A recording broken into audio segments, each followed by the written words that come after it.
जय श्री कृष्णा। उम्मीद करती हूँ आप सब अच्छे होंगे। एक बार फिर से स्वागत है आपका अपने चैनल में। हिंदू पंचांग के अनुसार हर वर्ष जेठ मास में शुक्ल पक्ष की एकादशी तिथि को निर्जला एकादशी कहते हैं और इसका व्रत रखा जाता है। और इस साल यानी साल 2024 में 18 जून मंगलवार को निर्जला एकादशी का व्रत रखा जाएगा। इस व्रत में भगवान श्री विष्णु और भगवान श्री केशव की पूजा की जाती है। वैसे तो साल भर में कुल 24 एकादशी के व्रत पड़ते हैं, किंतु ऐसा माना जाता है कि सभी एकादशियों में निर्जला एकादशी सबसे श्रेष्ठ होती है। इस दिन व्रत रखने से सभी एकादशियों का फल प्राप्त हो जाता है। इस व्रत में पानी पीना भी वर्जित होता है, इसीलिए इस दिन व्रत को बहुत कठिन माना जाता है। निर्जला एकादशी के दिन व्रत रखने के अलावा अच्छी चीजों का दान करने से कई गुना लाभ मिलता है। और यदि आप चाहते हैं कि विष्णु भगवान की कृपा आप पर बनी रहे, आपके घर में धन की, यश की कभी कोई कमी ना आए, तो उसके लिए आप विशेष तौर पर भगवान विष्णु की पूजा इस दिन करने के साथ ही इस दिन आप कुछ गरीबों, जरूरतमंदों को या ब्राह्मणों को उनकी जरूरत का सामान दान कर सकते हैं, जैसे कि अन्न, वस्त्र, बिस्तर या फिर छतरी का यदि आप दान करते हैं तो आपको बहुत पुण्य मिलेगा। सबसे पहली बात, जेठ के महीने में बहुत अधिक गर्मी पड़ती है, इसीलिए गर्मी से राहत दिलाने वाली चीजों का आज के दिन विशेष रूप से दान करना चाहिए।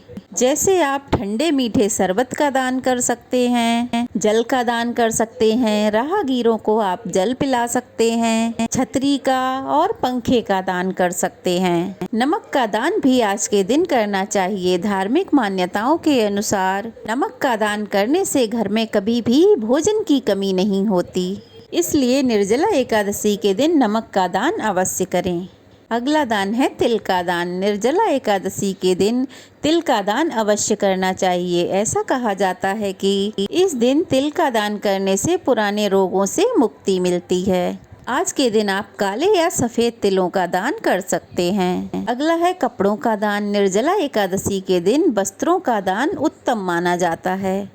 अगर संभव हो तो एकादशी वाले दिन आप कपड़ों का दान करें। ऐसा करने से लंबी आयु का वरदान मिलता है। ध्यान रहे कि कपड़े पुराने या फटे हुए नहीं होने चाहिए। और कपड़ों में भी यदि आप चाहें तो रुमाल, तौलिया या फिर गमछे का दान कर सकते हैं। अगला दान है अन्नदान। अन्नदान करना सबसे शुभ माना जाता है। धार्मिक मान्यताओं के अनुसार जो लोग इस दिन अन्न का दान करते हैं उनके जीवन में कभी भी किसी प्रकार की कोई कमी नहीं रहती।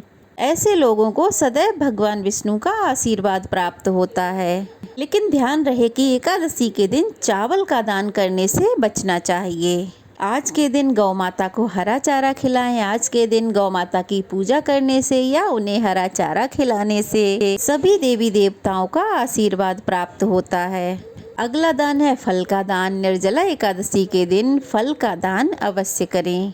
धार्मिक मान्यताओं के अनुसार आज के दिन फलों का दान करना बहुत शुभ माना जाता है। आज के दिन आप ठंडे रसीले फलों का दान कर सकते हैं।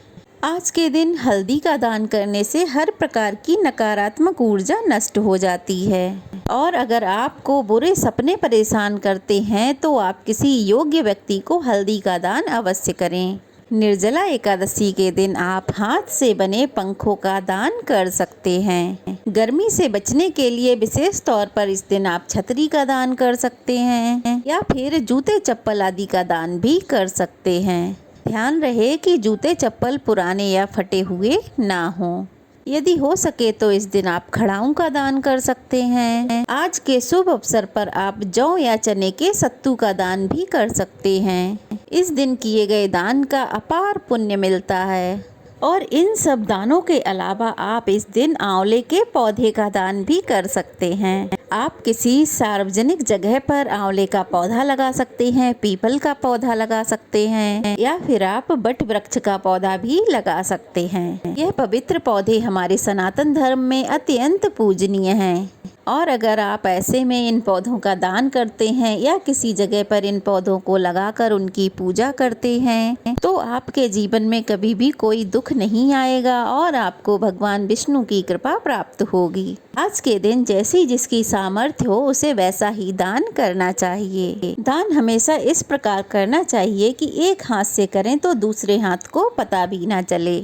और अगर आप घड़े का दान कर रहे हैं तो उसको धोकर साफ करके उसमें ठंडा जल भरकर उसके ऊपर रखे हुए पात्र में चीनी भरकर तब आप उसका दान करें। इस प्रकार किए गए दान से निर्जला एकादशी के व्रत के दान का पुण्य फल प्राप्त होता है। जो लोग पूरे वर्ष दान करने में असमर्थ हों, किसी कारण दान नहीं कर पा रहे हों, तो निर्जला एकादशी के दिन उन्हें दान अवश्य करना चाहिए। ये थी आज की वीडियो जानकारी कि क्या दान करना चाहिए हमें निर्जला एकादशी वाले दिन। कैसी लगी कमेंट बॉक्स में अवश्य बताइएगा। अच्छी लगी हो तो एक प्यारा सा कमेंट कीजिएगा और नए हैं तो प्लीज़ चैनल को सब्सक्राइब कीजिएगा, वीडियो को लाइक और शेयर भी कीजिएगा। नए हैं तो चैनल को सब्सक्राइब कीजिएगा। तो चलिए फिर मिलते हैं एक नई वीडियो, एक नई कथा, एक नई जानकारी के साथ। तब तक के लिए जय श्री कृष्णा। और वीडियो को खूब सारा प्यार दीजिए, ज़्यादा से ज़्यादा लाइक कीजिए, शेयर कीजिए।